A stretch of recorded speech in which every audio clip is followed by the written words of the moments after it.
శ్రీదేవి మరణం తర్వాత విషాదంలో ఉన్న సినీ అభిమానులు ప్రముఖులంతా ఇప్పుడు ఆందోళన చెందుతున్నారు.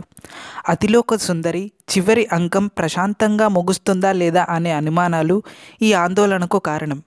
ఎటువంటి అనారోగ్య సమస్యలు లేని శ్రీదేవి బాత్ టబ్లో అలా ఎలా మునిగిపోయారనే ప్రశ్న ఇటు అభిమానుల్లో పాటు దుబాయ్ ప్రభుత్వానికి కూడా కలిగింది.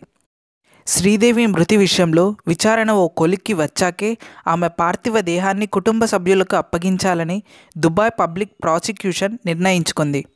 దీనితో పాటు అసలు శ్రీదేవి మృతికి దారితీసిన కారణాల గురించి మీడియాలో ఆశ్చర్యకరమైన కథనాలు వస్తున్నాయి. శ్రీదేవి చివరి వరకు కుటుంబంతోనే సంతోషంగా ఉంది.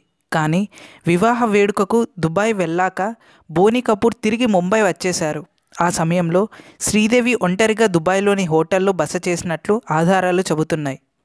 బోనీ కపూర్ శ్రీదేవి ఒంటరిగా వదిలేసి రావడానికి కారణం ఏంటి?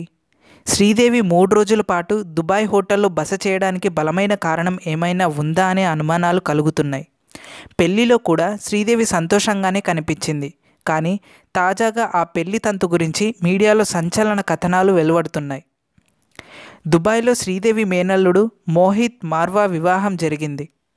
ఆ వేడుకలో బోనీ కపూర్ మొదటి భార్య బంధువులు శ్రీదేవిని ఏకాకిని చేసి అవమానించారని కథనాలు ప్రముఖ మీడియాలో వస్తున్నాయి.